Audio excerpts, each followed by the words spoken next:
Magandang gabi po sa inyong lahat. Ito po ay ang aking munting regalo sa inyong lahat. Ito po ay ang ating pagpapalambot ng pride, ego at pagpapalambot po ng puso ng inyong mga persons na talagang matigas at mataas ang mga ego. Meron po akong 3 puso dito na nagsisimbolo ng pride, ego at katigasan ng puso. Ito po ay ating palalambutin sa pamamagitan ng ating meditation. Kaya habang pong ito ay nandito, no, ito po ay inyong kausapin at talagang tingnan nyo po ang puso at talagang sa nakikita ko po ay kailangan nyo siyang taimtim na kausapin habang ito po ay aking piniplay. Kausapin niyo po siya ng buong puso at lahat ng gusto mong sabihin sa kanya ay mararamdaman niya po sa mga oras na ito. Maraming salamat po. Simulan niyo na po.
Okay, update po, may nagpanggap pong subscriber natin na siya po ay magpapahula sa fake na Lady Elena, kaya ayan, hinihingan po siya ng $80 at ang cell po niya ay nabigay at nakuha. Ang pangalan niya po sa cell ay Julian Albert, no?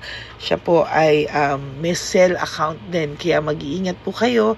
Ayan po, no, kung sino man po yung scammer na Julian Albert na yan, no, iinsensuhan po natin yan para siya po ay makonsensya. Kung wala man po siyang konsensya, at least po bumalik sa kanya lahat po ng kanyang ginagawa, at maling-mali po yan, ano. Basahin niyo po lahat yan, makikita niyo po, ayan po ang cell number niya at Julian Albert na yan, ano, para po talagang mai-report din po natin yan na siya ay gumagamit ng cell account na Julian Albert. Mag-ingat po kayo, ayan po yung number niya, ayan po yung pangalan niya. Huwag po kayong magpauto. Nakita nyo naman po, no, napakalayo po ng pangalan ko sa pangalan ng pinagsisendan nyo po ng account o ng pera. Kaya mag-ingat po kayo at beware sa scammer na to. At talagang ayan po, pinost ko po ang kanyang pangalan dito para maging babala po sa inyong lahat. Maraming salamat po. At mag-ingat po kayo, pakireport po ang page na yan, ang messenger niya na Lady Elena. Maraming salamat po and God bless you all. Ayan, sa susunod po makikita niyo yung account niya na ire-report niyo. Salamat po na marami. Magandang gabi po ulit sa inyong lahat. Ako po ay muling nagpapaalala sa inyo na mayroon pong lumalabas sa FB at Messenger account na fake account po, no, nang hihingi po ng $25 through PayPal at hindi po yan totoo. Huwag po kayong maniwala dyan. At pag sinabi mo po na gusto ko pong marinig ang boses nyo or makita kayo, ang sasabihin po ay magbibigay kami ng link. Buksan mo yan at pagkatapos ay makikita mo ako. Huwag po kayong maniniwala dahil yan po ay hindi totoo. Yan po ay isang malaking scam na pag binuksan nyo po ay mahahack po lahat sa inyo. Mahahack po ang inyong mga personal details. Lahat ay mahahack. Ako po ay nalulungkot na ito po ay nangyari, ngunit sa talagang may mga tao pong masasama at may mga tao po talagang hindi makatiis na hindi gumawa ng masama sa ibang tao. Pero maging aware po sana kayo, tulungan nyo po ako, i-report po natin yung fake na yan at sa FB para siya po ay mawala na at wala na po siyang mabiktima pa, no? Nandyan po lahat ng details at maraming salamat po sa inyong lahat. Maraming salamat po sa inyong lahat at mag-iingat po kayo.